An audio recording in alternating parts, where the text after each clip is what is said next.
I have an unpopular opinion. I hate markets. I don't do them. They're a waste of time. They're a waste of money. And I'm very selective of markets that I do. Very, very. We're going to do things a little bit differently. So, as you know, I love YouTube. I think that there's so much you can learn from it, and I am all about helping others. So, today I'm going to be looking at 3 different brands on YouTube. Small businesses that they do predominantly markets. So these are videos that they're talking about their markets and their experiences. As you know, as a marketing strategy, I'm all about my marketing trio: customer experience, retention, and acquisition. But I test a lot of my strategies on my own studio shop. So just a little story, I've been doing marketing for over 20 years, and I've had multiple businesses and even a craft and creative business. But with marketing changing, I recently opened up a studio shop. It's online and in person. We do classes, and I'm like, you know what? I'm going to test all my strategies that I have been working on with so many different clients and brands that have unlimited budgets.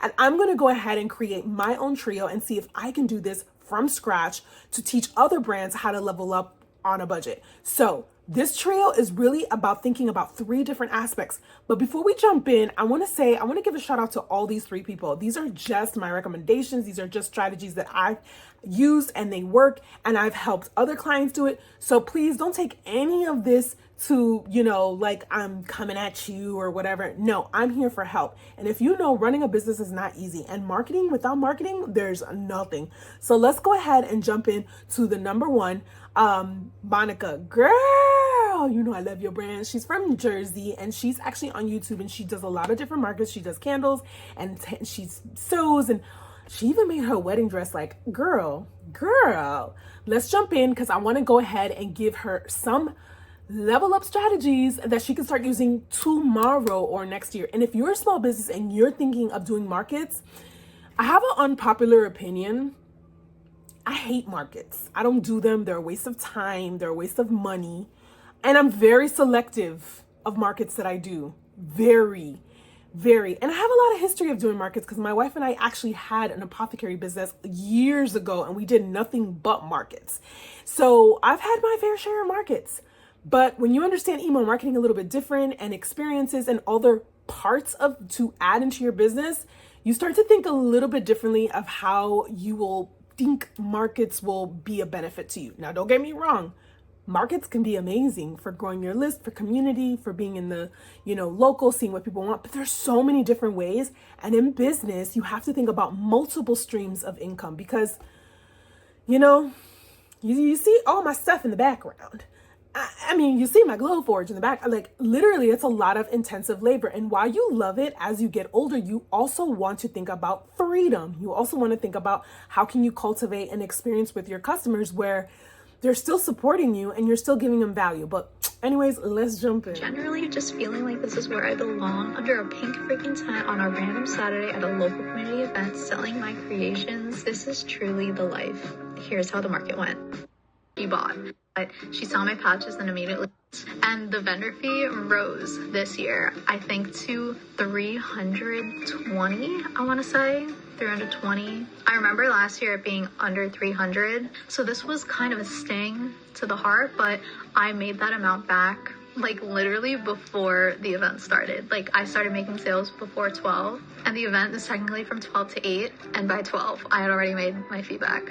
It was really crazy, because one of the first sales I made, I think it was like my second or third sale that day, was from a future bride. I already talked about it, but she saw my patches and immediately she was like, I'm buying these for my bridesmaids. Should I buy them now? Should I buy them online? I encouraged her to do either one, whichever one she was comfortable with. She decided to buy right then and there, and just picked out some of the pouches that she liked, and I'm so... Okay, so I gotta pause this, because first of all, I have been following Monica for a while, and I love her energy. I love how she genuinely loves to do this. And this is something that if you're a small business, you genuinely have to love what you're doing. Like, you genuinely have to love being in front of people and that customer service, and genuinely wanting to give people the great experience. Now, first thing I have a questions for you, Monica. Did you email her? Did you say, hey girl, thank you, I hope your wedding is okay? Like, Like, did you do a post follow-up? A lot of things that people think about, yes, they, at markets you want to sell. Number one tip, you should be thinking about sales or emails. Boom, that's it, sales or emails. And the one thing is that, how are you going to keep the conversation going? If somebody comes to your booth, how are you going to keep that conversation going so that later on they're purchasing from you, or they're also thinking about how can I come back or see where she's at? So when you're thinking about when people come into your booth, I love how she said it was like one of the first things that someone bought. Your pre-sales before the event starts is the most important, right? Because that's setting the tone for not only your booth, but also what questions are you asking them. It's so easy. I remember when we first started booths, I would like tell people like, oh, this is over here, this is over here. And I felt like a recorder. And I was like, no, I want to ask them questions like, how are you doing today? Like, oh my God, like, what are you into? Like, I want to get to know my potential customer or my customer, because that is content that I can use later on. So number one is really about sales or emails. Those are your two goals, and really getting to know people. Like, if people are not buying, are they giving you your emails right there? Which brings me to an interactive coming to your booth. As a creator myself, I always bring my sewing machine, my rug tufting kit. Well, for events that I actually do, because I don't do markets. I already told you that. But I literally have my sewing machine in, and people walk by like, wait, why is there a sewing machine there? It's so crazy that they don't think about like, wow, oh wow, what's going on? Like, what's the activity? I also bring my rug tufting gun, and I don't plug in things. There's one event that I did plug it in, and I actually did like free little pillows for kids, or they were like $1. They were already pre-made. And it brought so much people to the booth because people are nosy. They want to know what's going on. They want to know like, ooh, is there something free? Ooh. So bringing some type of interactive to come to your booth is super important. I see people doing all the time. They do little things where they roll around and get something free. That works for some people. But some people are starting to say, how can I make this personalized? How can I label things here? How can I make it special and make it an experience? Because trust me, you will stand out in front of other people. And then while I was making this sticker sign, it reminded me, wait, I need to pack my stickers. So here we are at the sticker wall, and I'm grabbing pretty much a little bit of everything. Okay, so this is a big thing. When you don't know what your customer might buy or want, it's really important to think outside the box and think about the customer experience as a whole. So for things like this sticker, which shout out to you, Christine, because this sticker wall is bae. Like, it looks so good. It's so organized. And you might even want to think about creating your own app that's connected to your phone so that when you are at these market events, people can literally go with the QR code, look at your app, and it's kind of like a catalog. And then you could take it a step further where it's like, hey, if any stickers you buy today, you get to redeem one free sticker or 2 free stickers, depending on how you're doing it, from our app catalog, which will force people to download that catalog. They look at their apps, and you can actually upload this. And this is for only when you're at markets, because everything else is going to live on your website. But this is a great way where people can kind of just scroll through this visually, a catalog, and you can even make mock-ups of how people might want to put their stickers, whether it's on bottles or their cell phones or whatever. Maybe they're hoarding and they have it on their junk journals.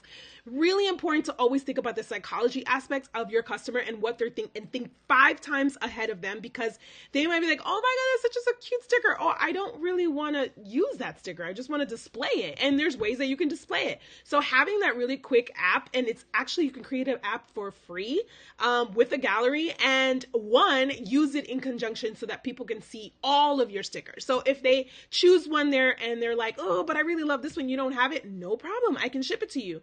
Remember, it's not just about the actual day, it's the aftermath, and also nurturing and your community and creating that sense of your customer that it's part of your family now, so they can continue to buy from you, not just that day, but ongoing. It's suspense. My sleep just freaked me out. Day 1, I made $1,020 on day 1. That, like, I still had a second day to go. Day 1, over $1,000. Okay, so now day 2. Day 2 was Sunday. Day 2, I made $660. That's kind of crazy. that's kind of crazy in a weekend. So total, I made $1,680. Over $1,600. I don't know. Best market I've ever had. Best market. So totally, when it came to the expenses, totally blew them out of the water. So this makes me so happy because markets are usually something that, especially for a 2-day market, you feel a lot of pressure, right? You have to bring a lot of inventory. You have to think about all the different types of people, there's the energy that, that goes into it. But I want to say this is awesome. This is actually a new channel that I actually started following, and this is Nina Elaine Crochets, and I just love her energy. I love how detailed she is, and I love how transparent, because a lot of people here on YouTube that will tell you about market or having an e-commerce business or whatever the case, they're not transparent about like sitting there for hours and people walking by and just nodding, or people not buying, or whatever the case, or lugging for hours. And these are things that as a business you need to think about. The hours before to prep, the driving, the gas, all that stuff is all about your time. And time is money. And I know you're like, well, I love to do it, but you have bills to pay. You have Shopify. You have all your other things, your email, marketing, or whatever the case might be. So I got some tips for this. For when you do any type of markets for a second day, this is why it's important to build your list, your email list or your SMS list, because it's really cool that you can do what's called like a mystery something shopping, or on the last day when you do reduce prices, like that last hour, you can always remind those people like, hey, it's our last day. We're still here, and you know what? We just added a mystery, like a surprise element. So like if you have a candle and maybe a mystery book together, or if you have like an item like a scarf or something that's a mystery that they're buying and they're like, oh, I don't know what it is. And the mystery, it's not a new type of marketing strategy. They're doing it with like Squishmallows now and all these things for kids. Are like, oh my God, because I want to collect them all. You need to do that for your business. Which brings me to the last one is like, when you are voting for what you're going to put in your business, instead of voting just on social media, vote through email. Ask your email subscribers to vote, because then when they vote, you can segment those lists. When you segment those lists, you know what type of buyer there is. And that's how you can get your continuous e-commerce sales. Which brings me to my last but not least for the mystery something, reward your locals. Like if people are coming out there, reward them and reward them with something that they can only get at market so that they can go to all your events. Or you can do something where they can actually purchase 24 hours, 48 hours before your market, right? And they could pick it up at the market and they get some type of incentive. So it's kind of like buy online and pick up in person or whatever the case is.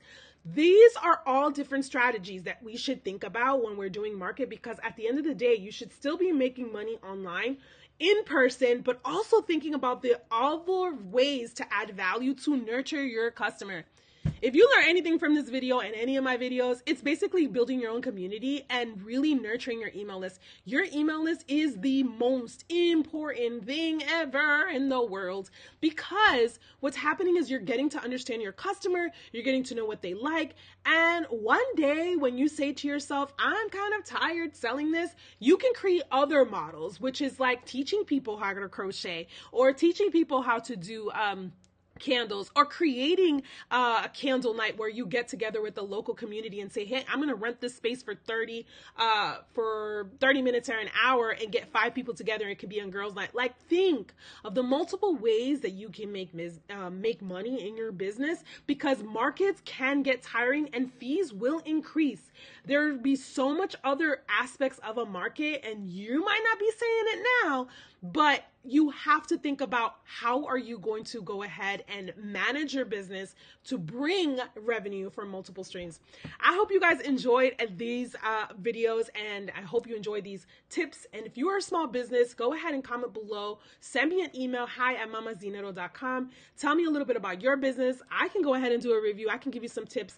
And think of it this way. I haven't even gotten to the websites of any of these businesses. Your website is literally like your brick and mortar. So there's a lot of different ways of how you can also keep the experience going.